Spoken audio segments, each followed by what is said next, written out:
శ్రీమాత్రే నమ. జయ గురు దత్తాత్రేయ నమ. ఈ వీడియోలో మనం జూన్ 1వ తారీఖు నుంచి జూలై 12వ తారీఖు మధ్యలో మీనరాశి నుంచి స్వక్షేత్రమైనటువంటి మేషరాశిలోకి మారబోతున్న కుజుని యొక్క ప్రభావం ద్వాదశ రాశుల మీద ఏ విధంగా ఉండబోతుంది అన్న విషయాన్ని మనం పరిశీలిద్దాం.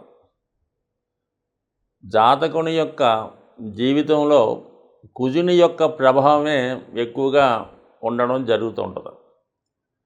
ఎక్కువగా అందరికీ తెలిసిన విషయమే, వివాహ సంబంధించిన విషయంలో కుజ దోషాన్ని పరిగణన తీసుకొని ముఖ్యంగా వివాహ పొంతన చూడడం జరుగుతూ ఉంటుంది.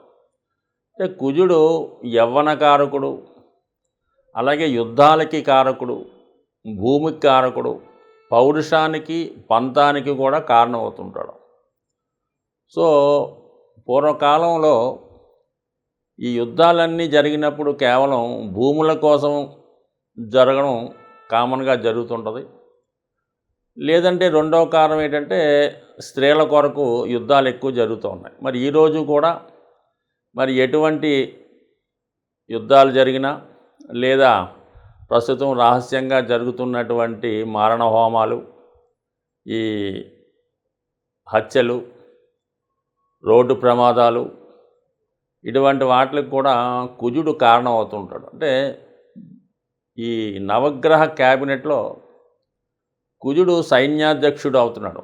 దాని కారణం వల్ల దేశ రక్షణకు సంబంధించినటువంటి అన్ని ఉద్యోగాల్లో కూడా జాతకుడు కానీ జాతకురాలు కానీ ప్రవేశించాలన్నా కుజుడు తప్పనిసరిగా బలవంతుడై ఉండాలి.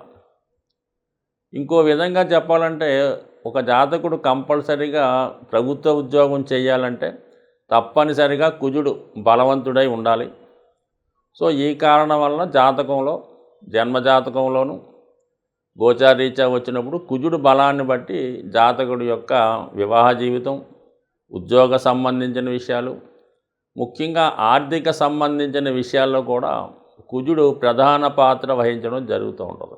అంటే చాలా వరకు మరి ఈ భూములు రేట్లు పెరగడం, ఈ స్థలాల యొక్క లావాదేవీలు, అలాగే మరి ప్రస్తుతం వివాహాలు జరిగేటప్పుడు మరి కట్నాల రూపంలో ఈ భూములు ఇవ్వడం, ఇవన్నీ కూడా మరి ధనానికి సంబంధించినది, ఆస్తులకు సంబంధించింది, గృహానికి సంబంధించింది అంతా కూడా కుజుడు ఆధీనంలో ఉండడం జరుగుతూ ఉంటుంది. కుజుడు స్వక్షేత్రాలైనటువంటి మేష వృశ్చికాల్లోనూ, ఉచ్చస్థితి కలిగినటువంటి మకర రాశిలోనూ చాలా బలవంతుడై ఉంటాడు.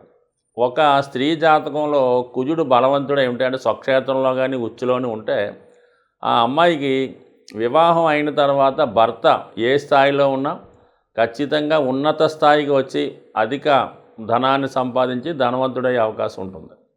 అదే ఒక స్త్రీ జాతకంలో కుజుడు బలహీనుడై పాపగ్రహాలతో కలిసి ఉంటే వివాహ జీవితం ఇబ్బంది పడుతుంది. పెళ్లి తర్వాత జాతకురాలి యొక్క భర్త కూడా మరి నష్టపోవడం, ఉద్యోగం పోగొట్టుకోవడం, ఎందుకు పనికి రాకుండా పోవడం, కొన్ని సందర్భాల్లో మరి బలహీనుడిగా మారడం కూడా జరుగుతూ ఉంటుంది. అందుకని ఏంటంటే మరి అబ్బాయిలు కానీ వివాహం చేసుకునేటప్పుడు అమ్మాయి జాతకంలో కుజుడు బలంగా ఉంటే ఖచ్చితంగా చేసుకుంటే వీళ్ళ యొక్క జీవితం 100% ఏ స్థానంలో అయినా ఏదో ఒక రంగంలో పైకి వచ్చే అవకాశం ఉంది. మరీ ముఖ్యంగా క్రీడారంగం అవ్వచ్చు, ఏదన్నా సైనిక వృత్తికి లేదంటే గవర్నమెంట్ సంబంధించింది కూడా అభివృద్ధి పడుతూ ఉంటుంది. అలాగే మరి పనిలో పనిగా అబ్బాయిల జాతకంలో కూడా శుక్రుడు బలంగా ఉంటే ఆ అబ్బాయికి వివాహం అయిన తర్వాత భార్యకి కలిసి రావడం, తద్వారా ఇతనికి జ్ఞానోదయం అంటే భాగ్యోదయం అవ్వడం జరుగుతుంటుంది. కొన్ని సందర్భాల్లో సంతానం కలిగిన తర్వాత, ముఖ్యంగా స్త్రీ సంతానం కలిగిన తర్వాత అభివృద్ధి కలుగుతూ ఉంటుంది. అలాగే ఇరువురు జాతకాల్లో కూడా కుజుడు బలంగా ఉంటే వివాహం అయిన తర్వాత వారి జీవితం కలిసి వస్తుంటుంది. అలాగే మరి ప్రథమ సంతానం కలిగిన తర్వాత వాళ్ళకి కలిసి రావడం కూడా జరుగుతుంటుంది. ఏదైనా జాతకంలో ఇంపార్టెంట్గా అంటే ముఖ్యంగా కుజుడు యవ్వనకారకుడు కాబట్టి బాల్యం వదిలేద్దాం, 12 సంవత్సరాల వరకు బాల్యం వదిలేస్తే అక్కడి నుంచి ఇంచుమించుగా ప్రస్తుతం 12వ సంవత్సరం నుంచి 36 సంవత్సరాల వరకు కుజుడు యొక్క ప్రభావం ఎక్కువగా ఉంటుంది. అందుకని ఈ టైంలోనే జాతకుడు పౌరుషాలకి పంతాలకి పోవడం, వివాహ జీవితంలో నిర్ణయాలు తీసుకొని ఇడిపోవడం, ఎక్కువగా ఈ మధ్య వయసులోనే జరుగుతూ ఉంటుంది. 28, 30, 32 ఆ వయసులోనే జరుగుతుంటుంది. కాబట్టి ఖచ్చితంగా కుజుడు జాతకులు అందరి మీద ఎక్కువ ప్రభావం కుజుడిదే ఉంటూ ఉంటుంది. కుజుడు అతి శీఘ్రంగా ప్రయాణించే ప్లానెట్ అవ్వడం వలన అది తొందరగానే దాని ఫలితాన్ని ఇవ్వడం జరుగుతూ ఉంటుంది. ఇమీడియట్గా ఇలా రాశి మారడంటే ఫలితాన్ని స్టార్ట్ చేయడం జరుగుతూ ఉంటుంది. దశ వచ్చిందంటే ఫలితం స్టార్ట్ అవ్వడం జరుగుతుంటుంది. ఎక్కువ ఆలస్యం లేకుండా ఆ పని అయ్యేదాకా కూడా నిద్రపోకుండా జాతకుడు ఆ ప్రయత్నం చేస్తూ ఉంటాడు. కాబట్టి కుజుడు మరి ప్రస్తుతం స్వక్షేత్రంలోకి రావడం జరిగింది. కాబట్టి దాని వివరాలు మరి మిగతా వీడియోలో తెలుసుకునే ప్రయత్నం చేద్దాం. వృషభ రాశి వారికి కుజుడు ద్వాదశ స్థానంలోకి రావడం జరిగింది. ఈ కుజుడు ఈ రాశి వారికి సప్తమ వ్యయాధిపతి. సో ఆ కారణం వల్ల ఏంటంటే మరి ఈ సమయంలో మరి కొంతవరకు జీవిత భాగస్వామితో కానీ వ్యాపార భాగస్వామితో కానీ కొన్ని అభిప్రాయ భేదాలు మనస్పర్ధలు వచ్చే అవకాశం ఉన్నది. మరి కొన్ని సందర్భాల్లో ఏదో కారణం వల్ల, అది వృత్తి వ్యవహారాల వల్ల అవ్వచ్చు, ఆరోగ్యపరమైన కారణాలు అవ్వచ్చు, మొత్తం మీద కొద్ది రోజుల పాటు మరి అంటే జూన్ 1వ తారీఖు నుంచి జూలై 12వ తారీఖు మధ్యలో కొంతవరకు భార్యాభర్తల మధ్య విభేదాలు లాంటివి వచ్చే అవకాశం ఉన్నది. ఫర్ ది సేమ్ టైం ఇదే సమయంలో మీరు మీ తోడబుట్టిన వారి అన్నదమ్ముల కొరకు, అంటే అన్నదమ్ముల కొరకు, అక్కచెల్లెల కొరకు, స్నేహితుల కొరకు ఏదో విధంగా వాళ్ళకి ఆర్థికపరమైనటువంటి సహకారం అందించవలసి ఉంటుంది. మరి కుజుడు కారకత్వాలైనటువంటి ఇదే టైంలో తప్పనిసరి పరిస్థితుల్లో కొన్ని రుణాల నుంచి బయటపడే సూచనలు ఉన్నాయి. సో రుణదాతల నుంచి ఒత్తిడి పెరగచ్చు. అలాగే ఏంటంటే మరి కొన్ని కారణాల వల్ల ఏదైనా స్థిరాస్తి మీద రుణం తెచ్చి ఉంటే దాని మీద ఒత్తిడి పెరిగి తప్పనిసరి పరిస్థితుల్లో రుణాన్ని చెల్లించవలసిన పరిస్థితి రావచ్చు.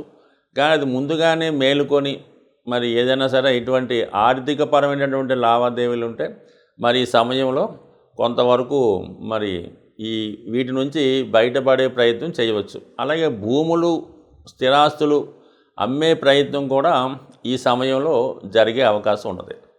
అలాగే కుజుడు మరి 12వ స్థానంలో ఉన్నప్పటికీ కూడా 3, 6, 7 స్థానాల్ని వీక్షించడం జరుగుతూ ఉంటుంది. కుజుడు ఈ రాశి వారికి అంత అనుకూలమైనటువంటి గ్రహం కాదు.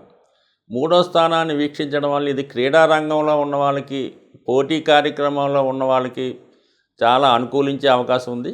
అలాగే ఉద్యోగ ప్రయత్నాలు చేస్తున్న వారికి ఇది కొంతవరకు అనుకూలంగా ఉంటుంది. మొత్తం మీద ఈ క్రీడా సంబంధించిన కానీ, పోలీస్ సంబంధించిన విషయాల్లో ఏమైనా ఉద్యోగం కోసం ప్రయత్నం చేస్తున్నా, అలాగే ప్రభుత్వ కార్యకలాపాల్లో మీకు ఏమైనా పనులు జరగవలసి ఉన్నా ఈ సమయంలో మీరు మీ యొక్క మిత్రుల సహకారంతో కానీ, మీ తోడబుట్టిన వారి సహకారంతో కానీ ఆ కార్యాలయాల్లో ఉన్నటువంటి పనులు పూర్తి చేసుకునే అవకాశం ఉన్నది. బట్ ఏదైనా ఈ రాబోయే 42 రోజులు ఈ రాశి వారికి భూముల మీద, స్థిరాస్తుల మీద ఇన్వెస్ట్మెంట్ చేయడం జరుగుతూ ఉంటుంది.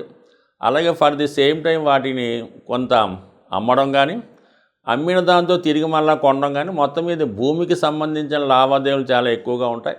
అది ముఖ్యంగా స్త్రీలకైతే భర్త గారితో కొద్దిపాటి విభేదాలు కానీ, చికాకులు కానీ, లేదంటే భర్త గారికి తప్పనిసరిగా మీ నుంచి ఆర్థిక సహకారం అందించవలసి ఉంటుంది. మరి కొంతమందికి ఏంటంటే ఆరోగ్యపరంగా కూడా మరి వాళ్ళ ఏజ్ని బట్టి, మిగతా గ్రహాల దశలు, అంతర్దశలు బట్టి మరి భార్యాభర్తల్లో ఎవరో ఒకరికి కొద్దిపాటి అనారోగ్య సమస్యలు కూడా ఈ సమయంలో వచ్చే అవకాశం ఉంది. జాతకంలో కుజుని బలం పెరగాలన్నా, కుజుని యొక్క అనుగ్రహం కలగాలన్నా కూడా జాతకుడు ముఖ్యంగా చేసుకోవాల్సింది ఏంటంటే కుజగ్రహానికి అధిదేవుడైనటువంటి సుబ్రహ్మణ్య స్వామి. మరి సుబ్రహ్మణ్య స్వామి అంటే మనకి మంగళవారం రోజు సుబ్రహ్మణ్య స్వామికి విధి విధానంగా ఎక్కువగా అభిషేకం చేసుకోవడం వల్ల మనకి మంచి ఫలితం తొందరగా రావడం జరుగుతుంది. మరి సుబ్రహ్మణ్య స్వామి సర్పరూపంలో ఉండడం జరుగుతూ ఉంటుంది. మరి ఈ మధ్యకాలంలో ప్రతి శివాలయంలోనూ, ముఖ్యమైన దేవాలయాల్లో ఈ నాగప్రతిష్టలు అనేవి జరుగుతూ ఉంటాయి. వాటిని మరి జాతకులు మరి అనుకూలం బట్టి డైరెక్ట్గా సుబ్రహ్మణ్య స్వామి అయితే ఓకే, లేని పక్షంలో ఈ శిలలు, ఈ ప్రతిష్ఠ చేయని శిలలైనా మంగళవారం రోజు ఒక 18 ప్రదక్షిణలు చేసి విధి విధానంగా సుబ్రహ్మణ్య స్వామికి ఇష్టమైనటువంటి ముఖ్యంగా ఏంటంటే చెరుకు పానకం, చెరుకు రసం లేదా ఆవు పాలు, అలాగే బెల్లం పానకం, అలాగే మరి వీటితో అభిషేకం చేయడం, లేదంటే చలిమిడి అంటే కొన్ని ప్రాంతాల వరకు తెలుస్తూ ఉంటుంది, అది చలివిడి నైవేద్యంగా పెట్టడం మంచిది. లేని పక్షంలో చలివిడినే కొద్దిగా ఇంకా అభిషేక రూపంలో పలసగా కలిపి దానితో అభిషేకం చేయడం వల్ల కూడా మీకు విధి విధానంగా మరి సుబ్రహ్మణ్య స్వామి అనుగ్రహం కలుగుతూ ఉంటుంది.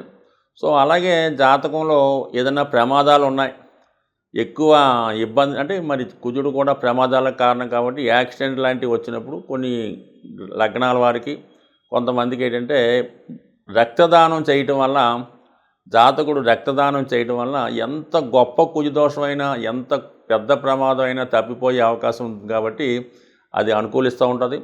అలాగే ఏంటంటే జాతకుడికి రుణబాధలు తీరకపోయినా, అన్నదమ్ములతో గొడవలున్నా, ఆస్తి తగాదాలున్నా, జాతకుడు భయపడుతున్నా మరి నిరంతరం హనుమాన్ చాలీసా పారాయణ చేసుకోవడం, హనుమాన్ని సింధూరంతో పూజించడం వల్ల కంపల్సరీగా జాతకుడికి ధైర్య సాహసాలు కలిగే అవకాశం ఉంటుంది. కాబట్టి ఇవన్నీ కుజుని స్వరూపాలు అన్నమాట. ఆంజనేయ స్వామి, సుబ్రహ్మణ్య స్వామి. అందువల్ల ఈ గ్రహాల్ని విధి విధానంగా మంగళవారం రోజు చేసుకోవడం వల్ల మరి స్త్రీలకి సౌభాగ్యయోగం, మగవారికి విశేషమైనటువంటి ధైర్య, రాజకీయ అధికార యోగం కలిగే అవకాశం ఉంటుంది. స్వస్తి.